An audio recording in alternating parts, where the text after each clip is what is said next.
செவிகள் திறக்கும், 1000 கண்கள் விழிக்கும், ஒரே அணுக செய்ய 1000 கதைகள் பிறக்கும். அக்டோபர் 18, 19, 20 தேதிகளில் பிற்பகல் 1:30 மணிக்கு சுழல் நமது கலைஞர் தொலைக்காட்சியில். கதிர் வந்திருப்பானோ?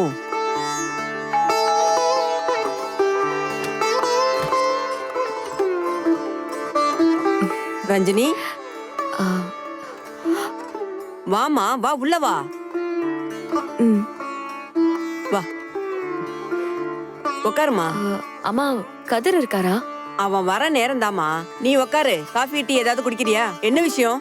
இல்ல இல்ல, இருக்கட்டுமா, நான் அப்புறமா வரேன்.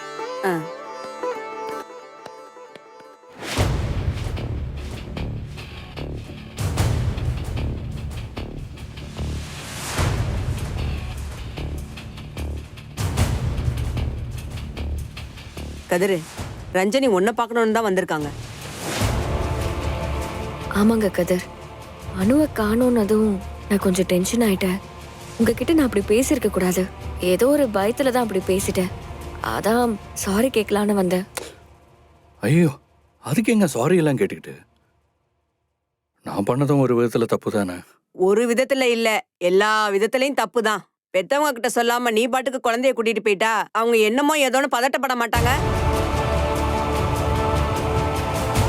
இதெல்லாம் நான் அவங்கிட்ட ஏற்கனவே சொல்லிட்டேமா. அதுக்காக நீ இவங்கிட்ட சாரி எல்லாம் சொல்லிட்டு இருக்க வேணாம். இவனை வேணா உங்ககிட்ட சாரி சொல்லட்டுமா? ஐயோ இல்ல இல்ல, அதெல்லாம் ஒண்ணு வேண்டாமா.